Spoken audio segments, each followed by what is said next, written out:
29강이죠. 다니엘과 요한계시록이 말하게 하라. 제 29강 지금 시작하겠습니다. 여러분 페이지로 148페이지입니다.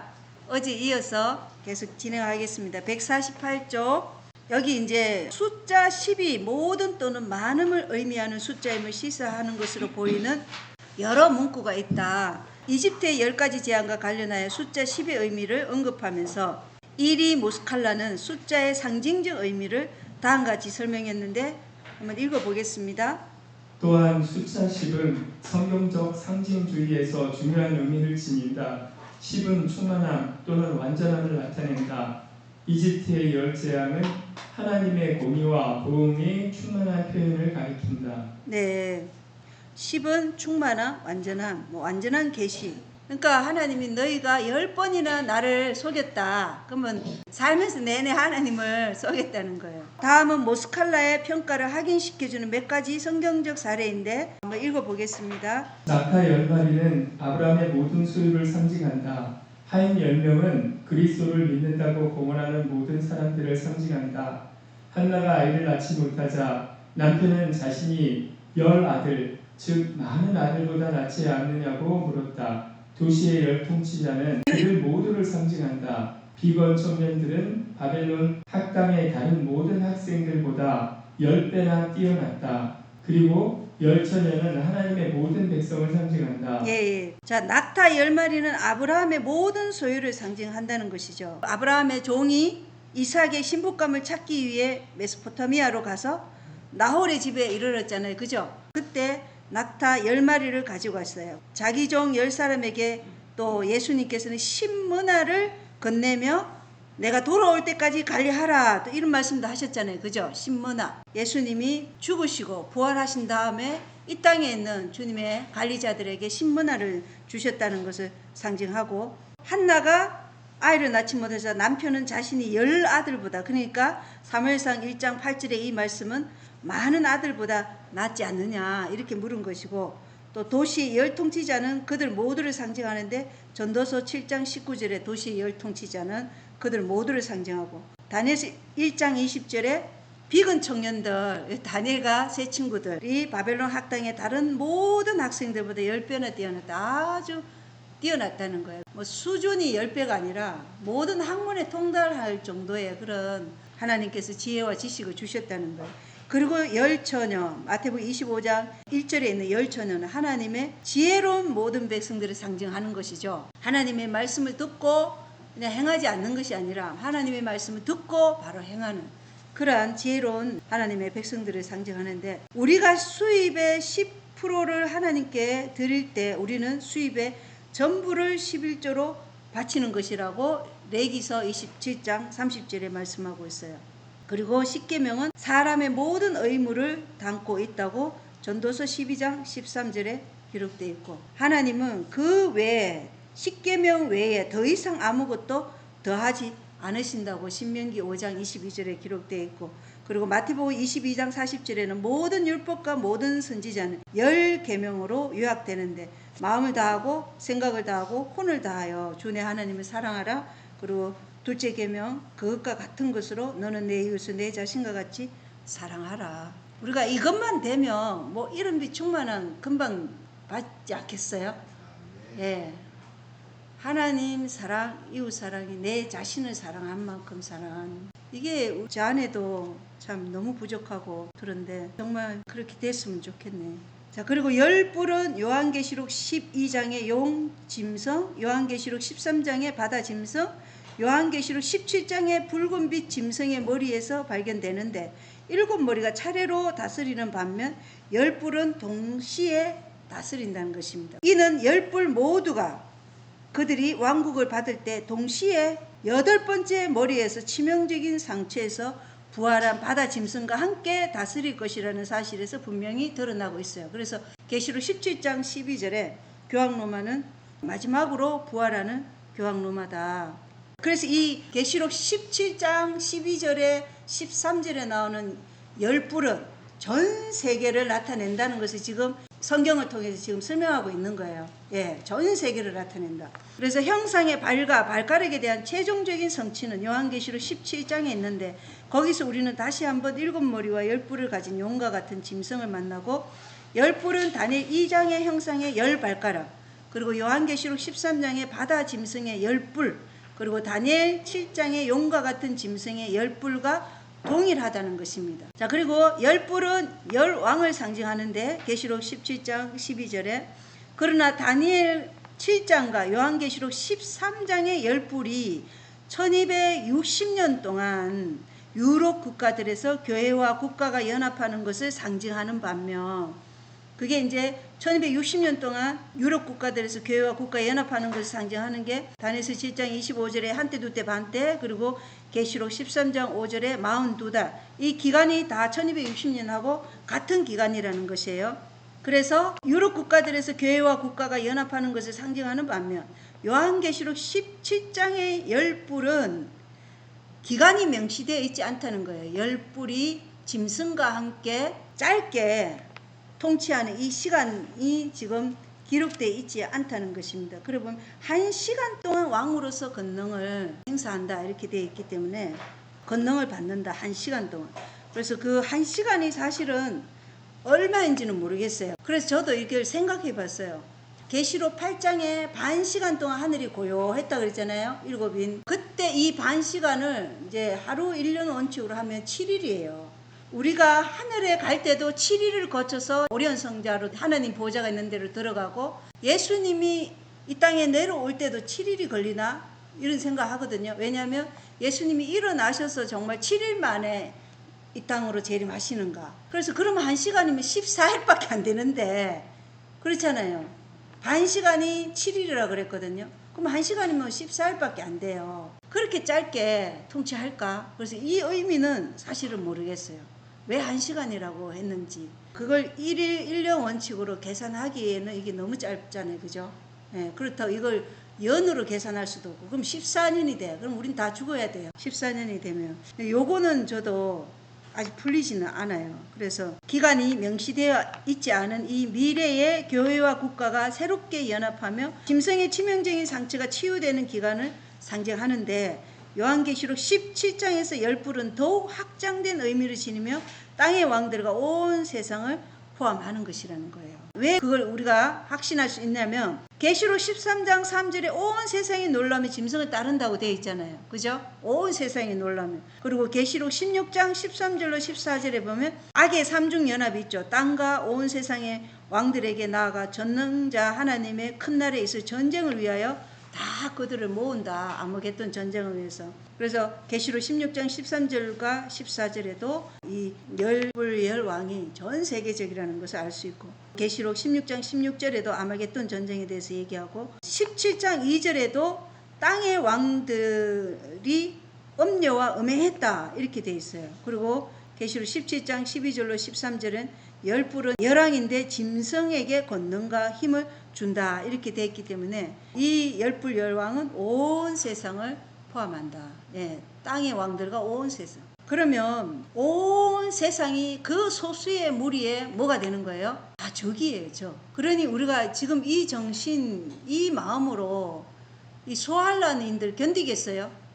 대환란은 하나님께서 보호해 주시지만 우리가 너무 준비 안 됐다는 걸 생각해야 돼요. 마음으로도 준비 안 됐고 몸으로도 지금 준비가 안 됐어요. 그래서 우리는 훈련이 지금 필요한 때예요. 정말 훈련이 필요해요. 그래서 이 왕들은 단순히 정치적으로 서로 손을 잡는 것이 아니라 종교 세력, 더 이상 작은 뿔이나 바다 짐승으로 표현되지 않고 종교 세력, 음료로 표현되잖아요. 그죠? 음료는 타락한 교회예요.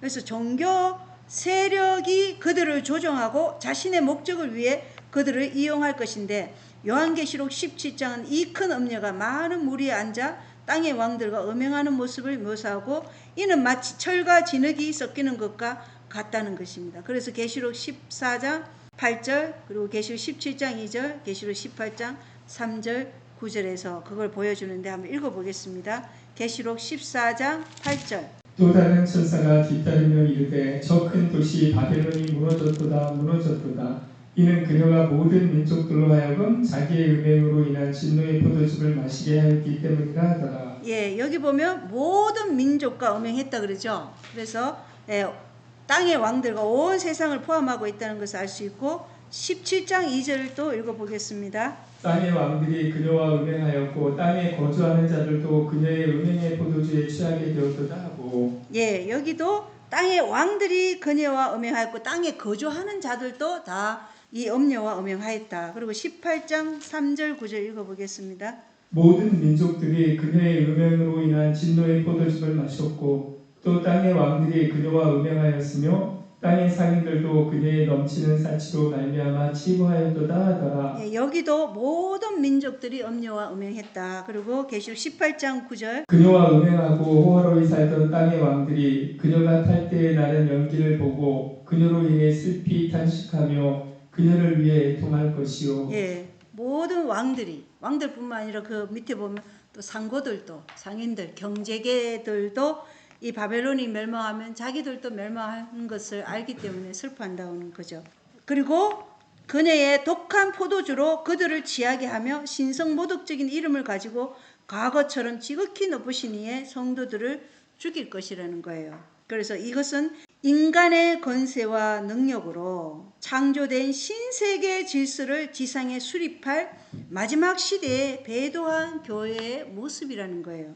그러나 이러한 연합은 하나님 보시기에는 불법적이기 때문에 엘렌 화이트는 이렇게 썼어요. 교회정언 1권 362쪽입니다. 지상의 세력들은 흔들리고 있다. 우리는 세상 나라들 사이의 연합을 구하지 않고 또 그것이 가능하지 않으므로 기대하지도 않는다.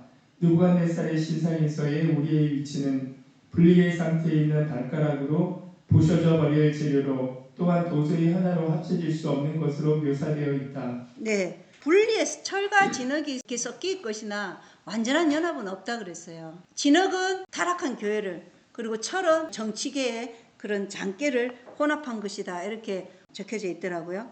그래서 비유를 통해 온 세상의 왕들이 어떤 의미에서 음녀와 한 마음이 되는지 이해할 수 있을 것인데, 여기에는 하나님 보시기에는 합법적인 연합이 전혀 없다는 것입니다. 결혼한 남자가 간음을 범하면 하나님 보시기에는 불법적인 연합이라는 것입니다. 그래서 교회가 정치와 연합하는 것은 불법적인 간음이다 이렇게 말씀하고 있는 것이죠. 그리고 엘렌 화이트는 또 이렇게 설명하는데, 가리 뽑은 기백 3권 392조 읽어보겠습니다. 소위 그리스도인 세계는 위대하고 결정적인 행동의 무대가 될 것이다. 권세를 가진 자들은 교황권의 본을 따라 양심을 지배하는 법을 제정할 것이다. 바르르는 모든 나라로 하여금 그의 음란에 진노의 포도주를 마시게 할 것이다. 모든 나라들이 참여할 것이다. 이 때에 대해 계시자 요한은 선포한다. 저희가 한 뜻을 가지고 우주적인 연합의 띠, 한 큰 조와 사단의 힘의 연합이 있게 될 것이다. 저희가 자기의 능력과 권세를 짐승하게 주더라. 이리하여 과거의 교황권이 로마주의자들의 예식과 종교적 의식에 동화되기를 분연히 거절한 자들을 핍박할 때 나타냈던 것과 동일한 독단적이고 강압적인 힘이 종교적 자유, 양심의 명령에 따라 하나님을 경배할 자유에 반대하여 나타날 것이다. 네, 여기 우주적인 연합의 띠, 한 큰 조와 사단의 힘의 연합, 이게 바로 교회와 국가를 연합시켜서 단일 종교, 단일 정치, 단일 경제권으로 세상을 신세계 질서로 이제 완전한 수립을 하는 것이죠. 그들의 통치가 시작되는 것입니다. 그래서 이 연합, 열불과 교황 음녀의 연합은 하나님께서 인정하지 않으시는 연합인 것입니다. 이거는 사탄적 연합인 것이죠. 리벤 헤랄드 1893년도 읽어보겠습니다. 온 그리스도 교계는 신앙과 불신앙 사이의 대쟁투에 참여하게 될 것이다. 예, 온 그리스도교는 신앙과 불신앙 사이의 대쟁투에 참여하게 될 것입니다. 사실은 우리가 밖에서 오는 대쟁투보다 우리 안의 대쟁투에서 승리해야 되겠죠. 예, 우리 마음에서 우리가 죄와 분리되고 정결케 하고, 이 죄가 분리되면 우리는 옳은 것을 택할 수밖에 없겠죠. 그러나 우리 안에 죄가 있으면 우리는 나를 위해서 살게 되기 때문에 이제 짐승의 표를 받게 되는 거예요. 그래서 사람을 두려워하면 하나님을 선택할 수가 없어요. 근데 지금부터 우리가 사람을 두려워하는 이 마음이 있다면 그걸 하나님께 드려야 돼요. 사람이 아닌 하나님을 두려워해야 되는 거죠. 네. 그래서 음녀와 왕들의 이 인위적이고 미약한 연합은 유프라테스 강물이 마르고 땅의 왕들이 음녀를 미워할 때 무너질 것인데, 따라서 과거 프랑스가 교황권에게 치명적인 상처를 입혔을 때 지역적으로 일어났던 일이 미래에는 전 세계적인 규모에서 비슷한 방식으로 반복될 것이라는 거예요. 전 세계적으로 프랑스 혁명과 같은 일이 일어난다고 생각해 보세요. 그러니까 세상이 어떻게 되겠어요? 그러니까 우리가 정신을 바짝 차리지 않으면 여기에서 무너질 수도 있는 거예요. 교육체 228조 읽어보겠습니다. 또한 무정부주의는 모든 법, 즉 하나님의 율법뿐만 아니라 인간의 법까지도 폐하여 버리려고 하고 있다. 부와 권력의 집중, 다수를 희생시키고 소수가 부하여지려는 거대한 연합, 이에 맞서는 빈민계층의 이익과 요구를 옹호하는 집회와 결사들, 불안과 소동, 그리고 유혈의 정신, 프랑스 혁명을 일으킨 그 같은 가르침의 세계적인 조류, 이런 모든 것들은 프랑스를 진동시킨 것과 같은 투쟁으로 전 세계를 어지럽게 만드는 일을 조장하고 있다.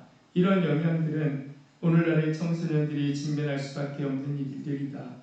이러한 격변 가운데에서도 바로 서려면 저희 젊은이들은 바로 지금 지체 없이 품성의 기초를 쌓아가는 일을 해야만 한다. 예.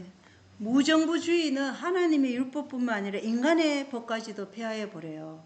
인간의 법까지도 폐하여지는 이 나라에서 산다고 한번 생각해 보세요. 노아 홍수 전에 가인의 족속들이 그냥 자기가 마음에 들면 다 어떻게 한다고요? 그냥 뺏어 와가지고 취하는 거예요. 이런 세상이 온다는 거예요. 정말 무법천지가 되는 것이죠. 이렇게 소수가 부하여지잖아요. 우리가 지금 보듯이 엘리트들, 경제계 CEO 그런 사람들, 그러니까 바티칸과 연결되어 있는 이런 소수의 무리들은 부하해지고 나머지는 다 전부 다 완전히 가난한 상태, 그리고 정말로 배급받지 않으면 못 사는 상태. 그때 노동조합이 마지막 때 이 사람들을 격동시켜서 뭘 하도록 폭동과 유혈 사태를 일으키도록 그렇게 일을 할 것이라는 거예요. 그래서 마지막 때 이 노동조합이, 노조가 프랑스 혁명을 일으킨 것 같은 그 일을 할 거라는 거예요. 노조 언제 만들어진지 아세요? 노조는 1888년 레롬 노바름을 해칙을 만든 레오 13세 교황 때 노조가 시작됐어요. 그 해칙에 보면 노동자들을 위해서 일요일을 휴식해야 된다 이런 말이 있는 거예요. 그 노조가 그때부터 시작한 거예요.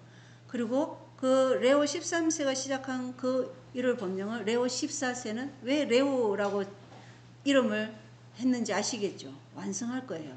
그래서 청소년들이 정말 이러한 사태를 직면할 수밖에 없는데, 이 마지막 시대에 우리가 하나님 나라의 기초 원칙이 되는 율법이라는 이 성벽에 무너진 데를 보수하도록 우리는 뭘 입어야 되냐면 그리스도의 의의 옷을 입고 진실하게 주님의 주권에 굴복해야 돼요. 진실하게 주님의 주권에 굴복해야 돼. 내 생각이 아니라. 그리고 굴복하면서 순종하는 이 그리스도의 군사들은 하나님께서 부르시고 택하실 것이에요. 그래서 인간에 의해 일곱째 날 토요일 안식일이 변경되며 하나님께서는 당신의 택하신 영혼들을 보호하시기 위해 울타리로 주신 이 율법을 수보하고 보수하고 지키는 자들이 우리가 돼야 되는 거예요. 네. 제7일 토요일 안식일은 창조의 기념일이요, 하나님의 능력을 끊임없이 상기시켜주는 날이잖아요. 그죠? 그 날로 서 있어야 하고 인류를 죄로부터 구원해 내시고자 인류 대신에 둘째 사망이라는 율법의 저주를 당하시며 인류를 위해 대속 제물이 되신 구속주의 사랑을 상기시키는 날이 안식일이에요. 일곱째 날 안식일. 그래서 우리가 주님의 거심을 항상 기억할 수 있는 게 이 일곱째 날 토요일 안식이라는 거예요. 그래서 우리가 이 안식일이 충성의 시금석이라는 우리 마음의 믿음을 그대로 나타내는 그런 날로 지켜야 된다는 거예요. 근데 그렇게 안 되면 세계적인 조류 속에서 우리도 멸망당할 수 있다는 것입니다. 그래서 예수님은 만왕의 왕이자 만주의 주로 오실 것인데 그분과 함께 있는 자들은 부르심을 받고 선정된 신실한 자들이라고 계시록 17장 14절에 말씀하고 있어요. 이 영원한 나라는 사람의 손으로 세우지 아니하고 사람이 아니라 그리스도에 의해 세우질 나라라는 것이에요. 이 나라에 들어가려면 우리가 지금 은혜의 왕국에서 살아야 되고 그게 하나님 사랑, 이웃 사랑. 이웃 사랑은 내 자신과 같이 사랑하라. 이 사랑을 우리에게 주시길 간절히 원해요. 정말 모든 죄에서 온전히 정결케 된 이 이웃 사랑이 내 자신만큼 사랑한다면 우리 안에 분열이 있을까요? 없겠죠. 정말 내 자신을 사랑하는 것처럼 사랑하면 정말 내가 천국 안에서 사는 걸 거예요. 이 세상에 살지만, 그죠? 예. 그렇게 살고 싶네요. 자, 그래서 이 영원한 나라는 사람의 손으로 세우지 아니하고 그리스도께서 세우실 것인데, 우리가 은혜의 왕국에 살면 영광의 왕국, 그리스도께서 마지막으로 세우는 그 열 나라를, 열 발가락을 치고 세우는 나라는 영광의 왕국이에요. 영광의 왕국에 들어갈 자들은 그리스도와 품성이 같은 자들이라는 거죠. 그래서 하나님의 개입이 없는 신세계 질서는 그저 환상일 뿐이라는 거예요. 정치인들이 바라는 것은 하나님의 초자연적이고 초월적인 개입이 없는 신세계 질서인데, 하나님께서 세우실 나라는 자연적인 것이 아니라 초자연적인 것이며, 역사 안에서가 아니라 역사 밖에서, 진화적 진보의 결과가 아니라 모든 지상 왕국을 전복시키는 초자연적인 나라라는 것이에요. 자, 인간이 만든 신세계 질서는 지구를 멸망으로부터 구할 수 있는 유일한 희망처럼 보일 것인데, 그러나 협력을 거부하는 소수의 남은 자들이 있을 것이고, 지구를 구하기 위해 지구의 연합된 세력들은 그들을 투옥하고 굶기고 때리고 사형을 선고할 것이라는 거예요. 이것은 오늘날 불가능해 보이지만 실제 불가능하지 않다는 것을 각시대 대쟁투 607쪽이 말하고 있습니다. 읽어보겠습니다. 인간의 지혜로 볼 때 지금은 이런 일이 있을 수 없을 것처럼 보인다. 그러나 사람들을 제어하고 있는 하나님의 신이 물러가고 사람들이 하나님의 율법을 미워하는 사단의 지배 아래 놓이게 되면 이 이상한 현상이 생기게 될 것이다. 사람의 마음에서 하나님께 대한 두려움과 사랑이 제거되면 그 마음이 매우 잔인해질 수 있다. 예, 마지막에는 두 부류예요. 그리스도를 닮은 사람과 사단을 닮은 사람. 딱 두 부류예요. 그래서 우리가 늦은 비를 못 받으면 우리는 다 뭐예요? 사단을 닮게 되는 거예요. 지금은 우리가 어떻게 자식을 삶아 먹는 그 옛날에 이스라엘에서 벌어졌고 유대가 멸망할 때 그 일이 어떻게 가능하냐. 그렇지만 북한에서 실제로 그런 일이 있잖아요. 그죠? 아빠가 굶어서 솥에다가 뭘 넣었는데 나중에 보니까 그게 누구라고요? 자기 딸을 집어넣은 거예요. 자기 눈에는 뭐가 보였어요? 그게 짐승처럼 보인 거예요. 굶으면 우리가 그렇게 야수보다 못한 그런 상태가 된다니까요. 굶주림의 공포, 두려움 때문에 하나님을 버린다고까지 얘기했는데 우리가 이것을 간과하면 안 돼요. 절대로. 자, 그리고 이벤 헤럴드 1896년 자 읽어보겠습니다. 어둠의 세력은 사탄의 통제에 자신을 내어준 인간 대리자들과 연합할 것이며 그리스도의 재판 거절 그리고 십자가에서 나타났던 바로 그 동일한 장면들이 재현될 것이다. 사탄적인 영향력에 굴복함으로써 사람들은 악마로 변모될 것이며 하나님의 형상대로 창조되어 그들의 창조주께 존귀와 영광을 돌리도록 만들어진 자들이 용들의 거처가 될 것이다. 그리고 사탄은 배도한 인류에게서 자신의 악의 걸자, 즉 자신의 형상을 반영하는 인간들을 보게 될 것이다. 예, 사람들은 사탄적인 영향력에 굴복하면 뭐가 돼요? 악마로 변모될 것이다. 참 이 두려운 것이죠. 우리가 사탄의 영향력에 굴복하기만 하면 우리는 마귀가 되는 거예요. 마귀. 사탄과 닮은 인간이 되는 것이죠. 그리스도와 닮아야 되는데 그리스도께서 우리의 죄를 제거하기 위해서 죽으셨는데 그 죄를 우리가 품고 있으면 우리가 사탄과 같은 악마가 된다는 것입니다. 그래서 마지막 때 하나님은 자신의 형상을 온전히 반영하는 백성을 가지게 될 것이고 사탄도 자신의 형상을 온전히 반영하는 백성을 가지게 될 것이라는 거예요. 이것이 바로 마지막 전쟁의 핵심이에요. 누가 사탄의 백성이 될 것인가, 누가 하나님의 백성이 될 것인가. 이게 마지막 전쟁의 핵심이라는 것입니다. 그래서 요한계시록 17장은 동일한 철과 진흙의 융합을 제시하지만 다른 상징을 사용하고 있는데 계시록 17장 1절로 2절 읽어보겠습니다. 또 일곱 병을 가진 일곱 천사 중에 하나가 와서 나와 이야기하며 내게 이르되 이리로 오라. 많은 물들 위에 앉은 큰 염료가 받을 심판을 내가 내게 보여주리라. 땅의 왕들이 그녀와 음행하였고 땅에 거주하는 자들도 그녀의 음행의 포도주에 취하게 되었도다 하고. 예, 왜 교환권의 음녀인가? 땅의 왕들과 음행했다 그러잖아요. 그죠? 땅에 거주하는 자들도 그녀의 음행의 포도주에 취하게 되었기 때문에 교환권이 음녀라는 것입니다. 바벨탑 이야기를 우리가 기억해 보며 창세기 11장의 바벨탑 사건, 그것을 우리가 기억해 보자는 것이죠. 바벨로니아 신할 골짜기에서 일어났던 일이 다시 한번 그러나 전 세계적인 규모로 일어날 것인데, 창세기는 바벨탑을 쌓은 자들의 피상적인 연합을 묘사하고 있고, 홍수 후 하나님은 그들에게 온 땅에 흩어지라고 명령하셨지만 그들은 온 땅을 둘러싼 세계적인 군주국을 세우기를 원했다는 것입니다. 오늘날 우리는 그것을 신세계 질서라고 부르는 것이죠.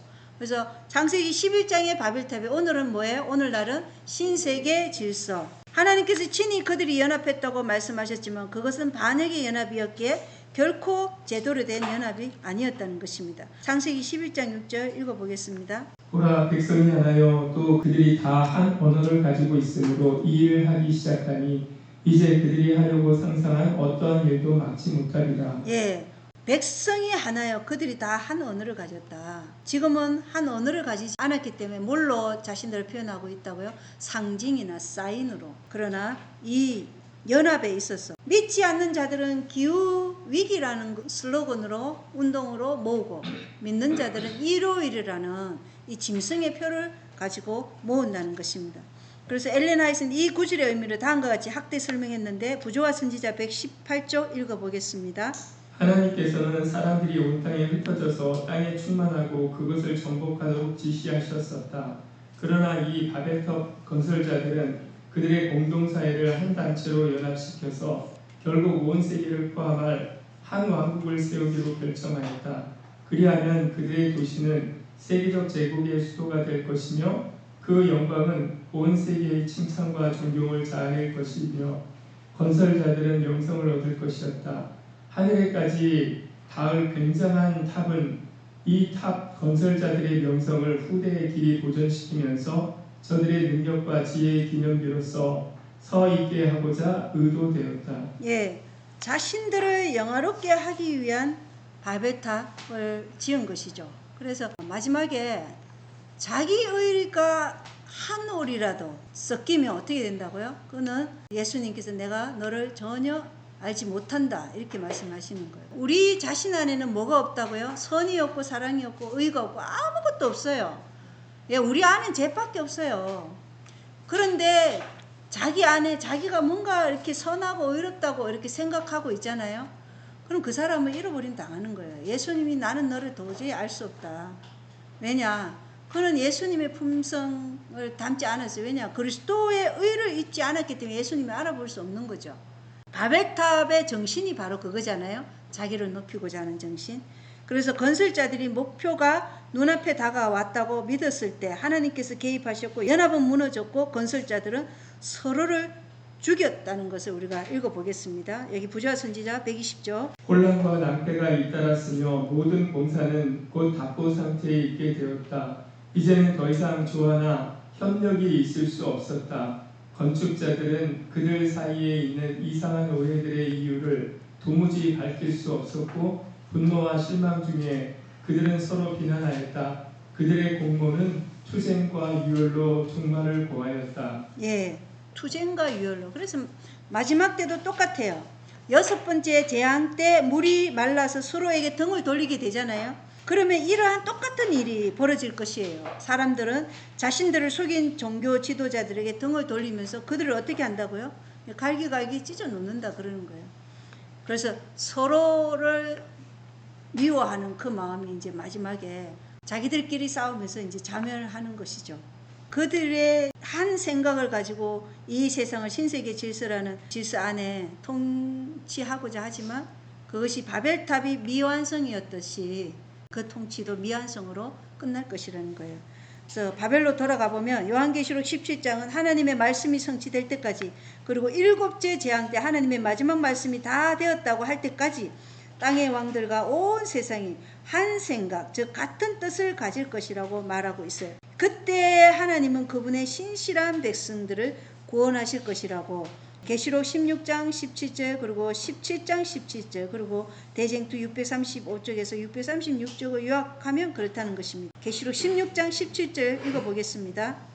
7째 천사가 자기 병을 공중에 쏟아부음에 큰 음성이 하늘의 성전에서 왕자로부터 나서 이르되 다 이루어졌도다 하더라.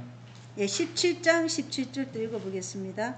하나님께서 자신의 뜻을 이루려는 것을 그들의 마음에 두사 동의하게 하시고 하나님의 말씀들이 이루어질 때까지 그들의 왕국을 그 짐승에게 주게 하셨느니라. 예, 그들의 마음에 그냥 자신들의 뜻을 이루도록 하는 바벨탑을 쌓는 것처럼 신세계 질서를 하도록 하나님께서 그들 마음 가운데 동의하게 하시고 하나님의 말씀이 이루어질 때까지 그들의 왕국을 그 짐승에게 주게 하셨다. 그래서 하나님의 말씀이 성취될 때 연합된 바벨론은 분열된 바벨론이 될 것이라는 거예요. 그래서 신세계 질서로 연합하지만 그 연합은 불법적인 것이기 때문에 바벨론은 결국은 새 조각으로 분열된 바벨론이 될 것이라는 거예요. 바벨탑 사건과 유사한 사건들이 전 세계적인 규모로 일어날 것인데 바벨탑 사건에 대해 엘레나이스는 다음과 같이 기록하고 있는데 부조와 선지자 119조 읽어보겠습니다. 혼란과 낭패가 잇따랐으며 모든 공사는 곧 답보 상태에 있게 되었다.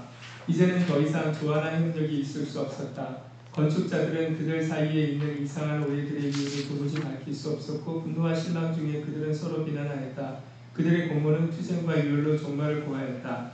하나님의 불쾌히 여기심의 증거로 하늘에서 번개가 내려 탑의 상부를 파괴하여 땅에 떨어뜨렸다. 사람들은 하늘에서 통치하시는 하나님이 계시다는 것을 느끼게 되었다. 네. 자, 이때 사람들은 하나님이 하늘에 계시다는 것을 느꼈어요.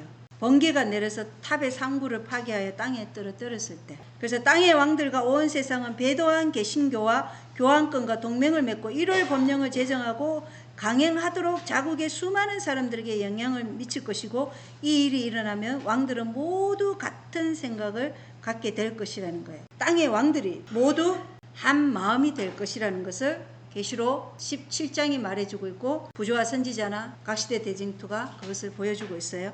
엘레나이스는 바벨탑 건설자들의 오만함을 마지막 바벨론과 연결지었어요. 부조와 선지자 123쪽부터 124쪽 읽어보겠습니다. 우리 이 시대에도 탑 건설자들이 있다. 무신론자들은 과학의 사상적 추론으로 학설을 만들고 하나님의 계시의 말씀을 배척한다. 그들은 몹시 주제넘게도 하나님의 도덕적 정부를 비판하고 그분의 율법을 멸시하며 인간의 이성이 의로 충분하다고 자랑한다. 그리하여 악한 일의 징벌이 속히 실행되지 않으므로 인생들이 악을 행하기에 마음이 담대하다. 소위 그리스도교계에서 많은 사람들이 성경의 단순한 가르침에서 떠나서 사람의 이론과 재미있는 우화로 신경을 만든다. 그리고 그들은 그 탑이 하늘에 올라가는 길이라고 가리킨다. 범법자는 죽지 않을 것이요 하나님의 율법을 순종하지 않고도 구원이 확보될 수 있다고 가르치며 능변을 토하는 입술에 사람들은 경탄하면서 집착한다. 그리스도를 따르노라고 공언하는 사람들이 하나님의 표준을 받아들인다면 그들 가운데 연합이 이루어질 것이다. 그러나 인간의 지혜가 그분의 거룩한 말씀 위에 높임을 받는 한 분열과 분쟁이 있을 것이다. 상이한 신조와 교파로 이루어진 작금의 혼란은 바벨론이라는 말로 적절히 표현되어 있는데 예언은 그 용어를 세상을 사랑하는 마지막 때 교회들에게 적용한다. 예, 사람의 이론이나 재미있는 우화로 신경을 만든다. 그래서 개신교나 가톨릭이나 뭐 사도신경이나 니케아 신경이나 그건 다 성경적이지 않은 것을 가지고 와서 그거를 믿지 않으면 구원받지 못하는 것처럼 그렇게 얘기하고 있어요. 가톨릭이 인기가 있는 이유가 두 가지 있죠. 제 가운데서도 구원받고 우리의 절제라는 게 필요 없는 게 가톨릭이에요. 그냥 그대로 모든 오류들을 그대로 이교적인 것들을 다 받는 게 가톨릭이에요. 그리고 우리 자신의 선한 공로가 거기에 구원에 포함되는 게 이게 그래서 가톨릭이 인기를 얻는 이유가 두 가지라고 예언의 나와 있잖아요. 근데 이들이 뭐예요? 범법자는 죽지 않는다. 영혼 불멸 사상이죠. 영원히 산다는 거예요. 하나님의 율법을 순종하지 않고도 구원이 확보될 수 있다고 가르쳐요. 그래서 가톨릭은 대속을 부인하기 때문에 한 번도 교회가 된 적이 없어요. 교회는 대속을 인정해야 되죠. 대속을 부인하기 때문에 그들은 뭘 만들었어요? 연옥을 만든 거예요. 네 죄는 네가 치러야 한다. 그래서 연옥에서 살아있는 사람들이 돈을 내서 그 연옥에서 천국에 간다든가 아니면 네가 연옥에서 얼마 정도는 있다가 하늘로 가고 이러한 것들이 다 거기에서 나온 거예요. 그래서 순종하지 않고도 구원이 확보될 수 있다고 가르치며 능변을 토하는 입술의 사람들은 경탄하면서 집착합니다. 얼마나 좋아. 인간의 악한 그 마음에 얼마나 좋은 이야기예요. 죄 가운데서도 구원하고 율법을 순종하지 않아도 구원이 확보될 수 있다고 말하는데, 그런데 이 인간의 지혜가 그분의 거룩한 말씀 위에 높임을 받는 한 분열과 분쟁이 있다는 것입니다. 그래서 상이한 신조와 교파로 이루어진 작금의 혼란은 바벨론이라는 말로 적절히 표현되어 있는데, 예언은 그 용어를 세상을 사랑하는 마지막 때 교회들에게 적용한다. 마지막 때 교회가 어떤 상황일지 우리가 어렴풋이는 그려지죠. 예, 어렴풋이. 이 세상의 상태도 프랑스 혁명이 일어났던 그 상태가 될 것이고, 교회의 상태도 사탄이 자신들의 대리자를 연합하면서 동시에 하나님의 백성들에게는 악한 추측, 질투, 이런 불신을 조장해서 분열을 일으키는 거예요. 그래서 마지막 때 사랑이 완전히 없어져서 서로를 비난하고 이러한 세상이 될 것입니다. 요한계시록 17장은 짧은 기간 동안 왕들이 자기들의 권능과 권위와 왕국을 짐승에게 줄 것이라고 계시록 17장 12절로 13절에 말씀하고 있어요. 읽어보겠습니다. 계시록 17장 12절로 13절. 내가 본 열불은 열왕인데 그들이 아직 아무 왕국도 갖지 못하였으나 그 짐승과 더불어 1시간 동안 왕으로서 권능을 받느니라. 이들이 한 생각을 가지고 자기들의 권능과 힘을 그 짐승에게 주리라. 예, 분명하게 이 일이 일어날 것을 말하고 있고, 가려 뽑은 기별 상건 392쪽도 읽어보겠습니다. 소위 그리스도인 세계는 위대하고 결정적인 행동의 무대가 될 것이다. 권세를 가진 자들은 교황권의 본을 따라 양심을 지배하는 법을 제정할 것이다. 바벨론은 모든 나라로 하여금 그의 음란의 진노의 포도주를 마시게 할 것이다. 모든 나라들이 참여할 것이다. 이때에 대해 계시자 요한은 선포한다. 저희가 한 뜻을 가지고 우주적인 연합의 띠, 한 큰 조와 사단의 힘의 연합이 있게 될 것이다. 저희가 자기의 능력과 권세를 짐승에게 주더라. 이리하여 과거의 교황권이 로마주의자들의 예식과 종교적 의식에 둔화되기를 분연히 거절한 자들을 핍박할 때 나타났던 것과 같은 동일한 독단적이고 강압적인 힘이 종교적 자유, 양심의 명령에 따라 하나님을 경배할 자유에 반대하여 나타날 것이다. 예, 저희가 땅의 왕들과 온 세계 열불이 한 뜻을 가지고 이 종교와 정치의 연합의 띠로 모든 자기들의 그 능력과 권세를 짐승 부활한 교황 로마에게 주는 일이 일어나고, 이 일은 다시 한번 1260년 동안 종교 암흑 시대에 그들이 하나님의 백성을 핍박했던 그 일이 다시 재현될 것을 우리에게 말해주고 있어요. 열 왕은 그 짐승과 더불어 1시간 동안 왕이 될 것이며, 그들은 어린 양의 증인들을 공격함을 통해 어린 양과 전쟁을 벌일 것이다. 그래서 우리가 누구에게서 공격을 받아요? 열불, 나라들에서 공격을 받는 거예요. 그들이 말하는 법에 불순종하는 자로 법정에 끌고 가고 법정에 세울 것이라는 거예요. 그래서 엘렌 화이트는 어느 누구도 나는 법정에 세우지 않을 거야. 나는 설교도 한 번도 한 적 없는데 거기 법정에 세우기 위해서 하나님 나 같은 사람 법정에 세우면 하나님 망신이니까 절대 세우지 않을 거야. 이런 생각 하지 말라 그랬어요. 모든 사람이 법정에 세워질 것이라 생각하고 지금 말씀을 올바로 이해하고 홀로 쓰기를 해야 돼요. 그것은 하나님이 정하는 것이지 나는 안 쓸 것이야. 그건 내 생각이에요. 거기에 자기 의가 또 하늘이 섞여져 있죠. 우리는 하나님의 말씀을 그대로 받아들여야지 내 생각을 거기에 포함시키면 안 돼요. 누구라도 될 수 있어요. 자, 그래서 여기 1시간 동안 이 열왕들이 짐승과 더불어 왕이 될 것이다. 그러니까 온 세상이 하나님의 백성을 핍박하는데 교황권과 한 마음이 된다는 거예요. 그래서 전 세계적인 핍박이 일어나는 거예요. 예수 그리스도의 시에 남은 자들을 향한 핍박이 전 세계적이라는 거예요.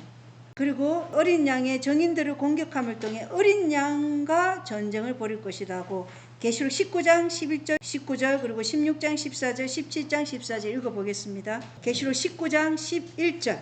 또 내가 하늘에 열린 것을 보니 보라 흰 말이라. 그 위에 타신 분은 신실하시니 참되시니라 불리더라. 그분은 의로 심판하며 전쟁을 하시느니라. 예. 그리고 19절. 또 내가 보내 그 짐승과 땅의 왕들과 그들의 군대들이 함께 모여 말 타신 분과 그분의 군대를 대적하여 전쟁을 하더라. 예. 그리고 계시록 16장 14절.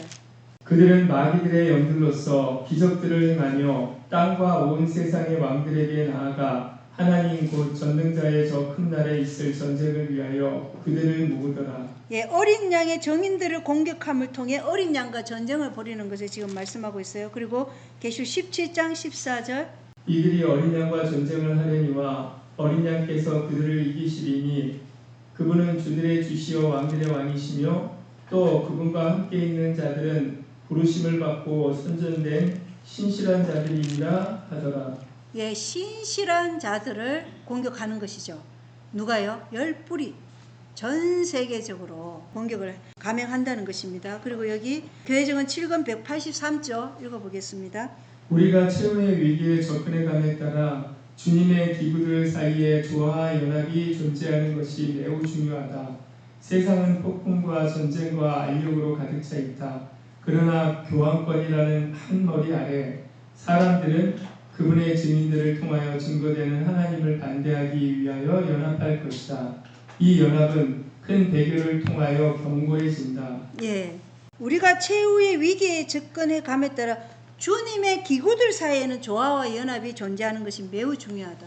그러면 우리가 하나님의 계명과 예수의 정언을 가진 우리들은 뭘 해야 되는 거예요? 조화와 연합이 존재하는 것이 매우 중요한 거예요. 그래서 우리 안에서 질투나 악한 추측 이런 것들이 없어야 되는 거예요. 사단이 그런 걸로 인해서 우리 안에서 분열을 조장하는 거예요.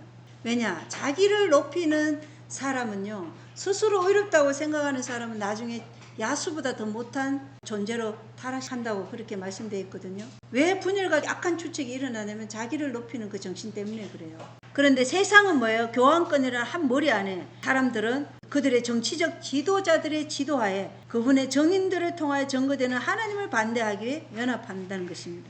그리고 이 연합은 큰 배교를 통하여 견고해진다. 그러니까 이 배교는 하나님의 말씀을 버리고 인간이 만든 법을 선택함으로써 큰 배교로 견고해진다는 것입니다. 그래서 하나님과 하나님의 백성들을 대적하기 위해 사탄의 무리들이 연합하지만 이 세력은 반드시 무너질 것이에요. 사탄은 온 세상을 기만해서 많은 사람들을 멸망하도록 자신의 대리자를 통해 일하고 있지만 사탄 또한 자신이 직접 전쟁을 하는 것이 아니라 사탄의 대리자들을 통해서 하나님의 백성을 핍박하기 때문에 우리는 이 전쟁에서 승리하려면 어떻게 해야 되겠어요?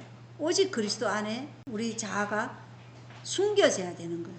자아가 숨겨지지 않으면 우리도 사단의 백성으로 전락하게 된다는 것입니다. 전쟁은 하나님을 직접적으로 대적하는 것이 아니라 그분의 백성들을 통해 계신 하나님을 대적하는 것이다. 그래서 하나님의 백성을 핍박하는 것은 그 하나님의 눈을 건드리는 것이라고 스가랴서에 나와 있어요. 그래서 하나님의 백성을 반대하고 핍박하는 것은 그 하나님을 대적하는 것이다. 그분의 백성들을 건드리는 자는 그분의 눈동자를 건드리는 것이라고 스가랴서 2장 8절에 나온다는 것입니다. 마태복음 25장에서 예수님은 신실한 자들에게 이렇게 말씀하셨는데 너희가 이들 내 형제들 중에서 가장 작은 자 하나에게 그것을 하였은즉 곧 그것이 내게 하였느니라 이렇게 말씀하시는 것이죠.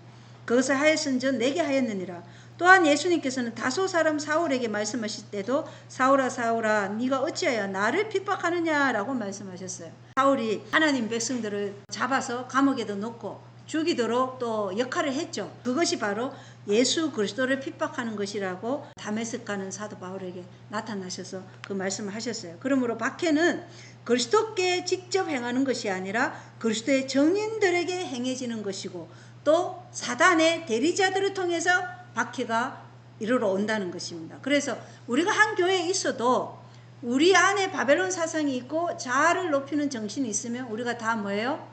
하나님의 신실한 백성들을 핍박하는 위치에 우리가 서게 된다는 것이 이게 참 두렵죠. 고린도전서 4장에 판단하는 자는 누구냐고 그러잖아요. 마지막 때까지 우리는 아무도 판단할 수가 없어요.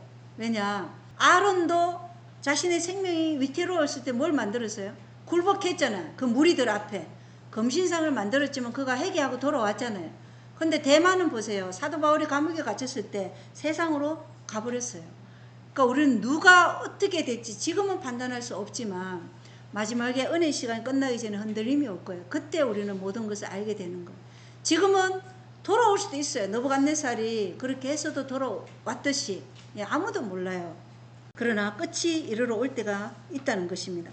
이 예언의 영광스러운 정점은 예수님께서 땅의 왕들과 온 세상을 이기실 것이라고 우리에게 말해주고 있는데, 이는 그분이 만왕의 왕이시며 만주의 주이시며, 계시록 17장 14절 그리고 계시록 19장 19절로 20절에 그렇게 표현되어 있죠. 그분은 만왕의 왕이시며 만주의 주이시라고. 그리고 예수님과 동맹을 맺은 자들은 부르심을 받고 선정된 신실한 자들이기 때문에 예수께서 땅의 왕들과 온 세상을 이기실 것이라는 거예요. 예, 그래서 부르심을 받고 선정된 신실한 자들은 자신의 영광이 아닌 오직 누구의 영광을 위해서 일하는 거예요? 예수 그리스도의 영광을 위해서 자신의 생명까지도 사랑하지 않는 자들이 여기 선다고 되어 있는데, 12장 11절에 보면 그들이 어린 양의 피와 자기들의 정언의 말로 그를 이기었으며 그들은 죽기까지 자기 생명을 사랑하지 아니하였도다.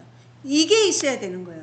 내 생명을 사랑해버리면 우리는 마귀에게 속하는 거고, 죽기까지 자기 생명을 사랑하지 않아야지만이 우리는 하나님의 백성으로서 온전히 순교도 할 수 있고 감옥에도 갈 수 있고 노예 상태에 있을 수도 있고, 아니면 어떤 사람은 정말로 살아서 성천할 산소 이런 것에 있을 것인데, 그래서 지금 우리가 그러한 것에 우리 마음이 준비가 되어 있는지, 만왕의 왕이시며 만주의 주이신 예수님이 오실 때 이 약속만이 우리에게 참으로 복된 소식이라는 것이죠. 그래서 폭풍우가 지나간 후에 의의 해가 떠올라 예수님께서 당신의 백성을 구하러 오실 것인데, 그때까지 성도들의 인내가 필요하다는 것이에요.